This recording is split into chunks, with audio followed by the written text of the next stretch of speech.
very proud of your heritage.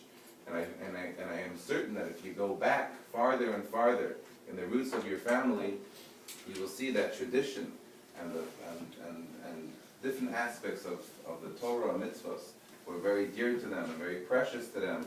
That now that today we're spending a Sunday morning, I believe this is, if we can say, I can say this with confidence. This home has been open to many good and happy occasions, but I think it's the first to a minyan, right? Am I right to say that?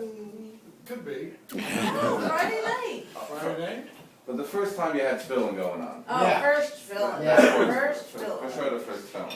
So I want to give you a bracha that you should remember that Seimen Ateva, leave the box, and the spiritual perspectives of that in Jewish mysticism, being that the word Teva also means the word, it means that a person has to live with the letters of the Torah.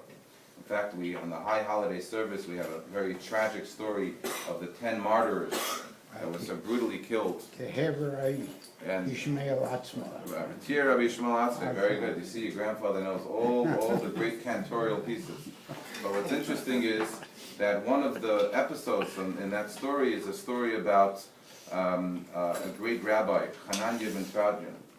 And the story goes that he was standing and they wrapped him in a Sefer Torah and they put him on fire. And his students were surrounded him and they turned to him and they said, Zuhi Torah, Zuhi Schara. Is this the reward for one that studied and dedicated their life to Torah study? This is how God pays you back. And he responded, it's a very famous Talmudic statement, he said that the only thing is Gilya Nisrafen. All you are seeing is the parchment that's being burned. But Osios, the letters and the words of the Torah, Osios Parchos La'ila, they are going up above, which means that throughout the trials and tribulations, Jews have constantly been persecuted.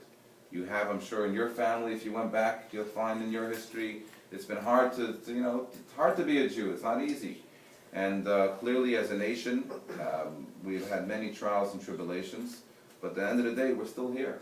And what keeps us proud is that we know that the osios, the letters, the meaning and the message of the Torah, and the meaningful impact it has in our daily life is parchas la'ela, can never be affected. No one can ever take that away. And I think that's a very profound message on the day of a bar mitzvah, because this is the day that really you become not just an older person by a day, but it's a time when you accept upon yourself the yoke of manlyhood, of what it means to be a ish. Now you're called a gever. A gever means a man, a mensch. This is, until now, was playtime. Now you're counted, you're part of the minyan. Now your parents basically say they're not responsible for you. I mean, financially, yes, but not in other ways. So, Noah, we expect very big things from you. I know as much as your parents expect things from you, and your grandparents and all of us, we're very proud of you. And I want to raise my glass with l'chaim, that you should have to life, to joy, to happiness, to spiritual growth, to reach all the endeavors that you want in your life, whatever it may be. You should be a source of joy, of nachas to all of us. L'chaim, l'chaim. Yes, go.